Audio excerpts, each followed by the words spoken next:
I used to think creating something luxurious meant adding more detail, more layers, more everything. And lately, I've been discovering the opposite. Sometimes simplicity takes more confidence.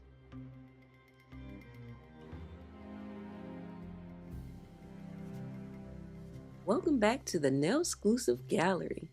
I'm your curator, Jackie, and today we're opening Matisse-Inspired Gallery number 2. We have a 8 millimeter brush and some colors that I think are going to be very bold, daring, and very Matisse inspired type colors. We're putting down the lines down just for a moment today. We're asking a different question. Can simple shapes tell a story all by themselves? Because last week we did, as you know, we did the Picasso-esque, and those are usually expressive lines. One thing I do find really fascinating about Henri Matisse' later work is that he wasn't always trying to paint exactly what he saw. So, what he explored, explored beauty through shape, color, and rhythm, and there was a balance through all of that, right? And that is what really inspired me to create this line of work. And it's not a recreation of his artwork, it's just my interpretation of that artistic philosophy through wearable art, which I really love. And if you ever been through to a art museum and you walk through the galleries and you really find things that really just speak to your soul, and this is one of those. So I'm glad you're here.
we were talking about walking through an art museum earlier, and I would like to know one thing from you. When you walk through a museum, have you ever been to a museum, first of all, an art museum? And what makes you stop? Is it the color? Is it the subject matter? Was there an emotion that caught you off guard? Or do you just know when you see it? I know I've been to the Louvre in Paris, and it's a massive place, first of all. If you have never been, make sure you wear gym shoes. It's humongous. I think me and my sister got lost in there for a second. But there were quite a few pieces that were very captivating. And then there were pieces like, child, please. I could have did that when I was 5, stuff like that. But regardless, I love just I actually it's more of an experience for me, and that's why I created this channel because I really wanted to give an experience of art and what inspires you to create the way you create on these beautiful nails I see out on IG, TikTok, all these places, Pinterest. Oh my goodness, the art is just fantastic. But to know, it's almost like knowing your history a little bit, to know where you come from, to know where you're going, kind of thing. And sometimes you can still be fearless and go about your business and not know nothing about nothing and still get to where your goal is. But for me, it's like I just like to know where certain things happened and why they happened, and because sometimes it inspires a revolution, or anything. It's the way people saw their lives at a certain point, and you just like, it almost takes you back in time. Like, I wonder what they were doing here, because obviously they didn't have a TV. So what were they doing? And I don't know, I'm rambling, but I just find these things so fascinating. But for the most part, I do like history, but for the most part, I like art history for whatever reason. And I'm not very fluent in it, but I've g- I've gained a great appreciation for the work that has been done. And I also like to just really dive deep into things that I am interested in. So this is just part of it, part for the course. One thing I did notice while I was working on this collection is that every shape doesn't need to compete. And that's another thing about this style is the artist carefully considers the space they don't fill. And sometimes the empty areas are just as important as the painted ones because they allow the eye to rest and appreciate the composition as a whole. Yeah. So now I'm just going to apply this gloss top coat. It's it's like a glassy top coat. It's not some There's two types of top coats. One is glass, and then one is for like basically not having it to yellow your artwork to yellow. But this is just a basic, well, not basic, but it's a top coat and it's got a glassy top coat. And I'm going to buff the background because I'm going to add some gold highlights. And in order to do that I don't think you have to buff the background. I just do it because I don't want any extra work that I have to do in case it doesn't come off. So when I use is it chrome? Oh, I can't even think of the name. I'm still sick, guys. Still got brain fog. But here I am buffing the background of that cured top coat. And what it helps to keep it helps prevent any of the chroming that I'm going to do once I lay down the paint on top of it that I want chromed from sticking to the background and just having glitter, like glitter spots everywhere. Okay. You'll know you did it correctly if you go and use the chrome on that nail and nothing sticks to it. Now, if you see any shiny spots where you missed, you might run into a problem.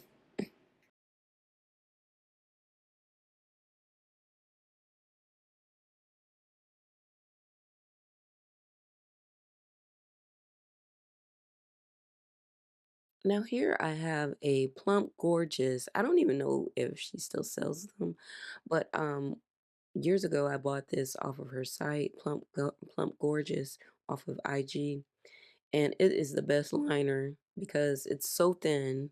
I don't have to worry about anything, and then it's long just enough to get the curvatures and everything that you actually need.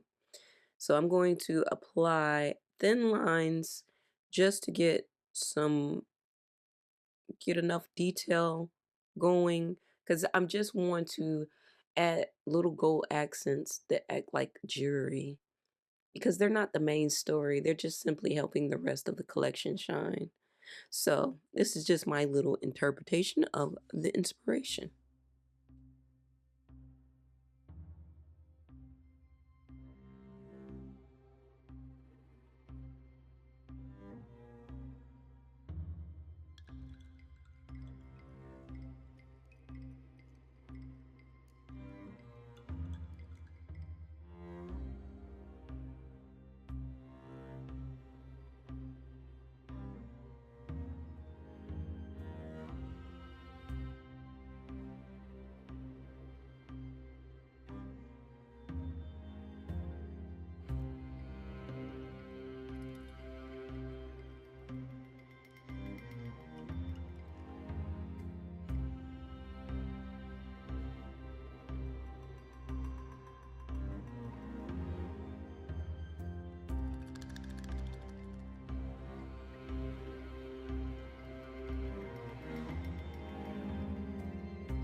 As the exhibit comes to a close, my eye naturally lands here first.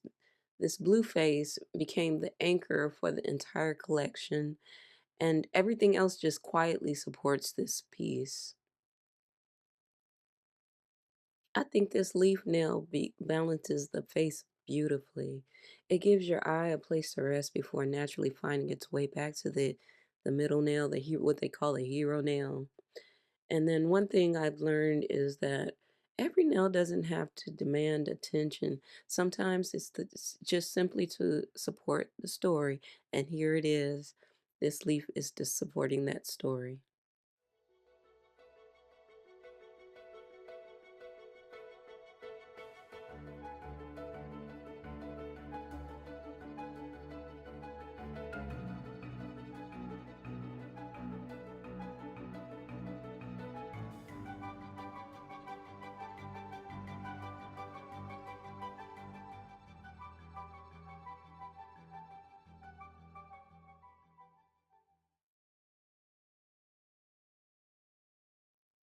I think there was a little too much space going on here, so just adding a little bit of a pop more color here to bring it all together. And opposite of that, I love how the coral and the blush tones instantly just make the collection feel like summer, like still summer. It's not just these shapes just thrown on a nail. The shapes remain bold, but the color softens the emotion. And it's a reminder that the color can completely change how we experience a design. So, like if this was mm, like a neon or something like that, it'd probably probably wouldn't distract from, but it would distract, but it wouldn't be in the same tone as the other supporting colors, so then it'll throw it off, and that could uh, distract your eye from the amazing accompaniments.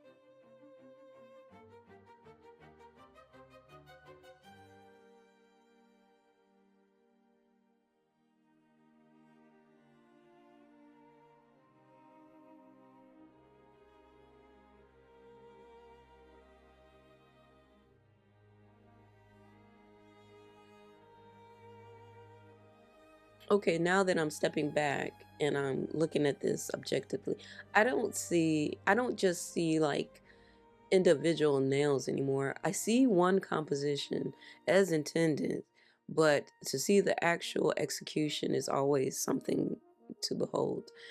Every piece has a purpose. So I'd love for you to sign today's visitor's journal slash comments. What part of today's exhibit stayed with you the most? Was it the colors, the simplicity, even though it doesn't look simple? It is simple if you just putting shapes together. Or was it the idea that sometimes less really can say more? I'd love to hear your thoughts. And before we close the gallery today, I just like to give all glory to God for blessing me with the gift of creativity and allowing me to share it with all of you. So thank you for that, and thank you for spending a little time creating with me today. The exhibit is now closed, but the gallery remains open. Until next time.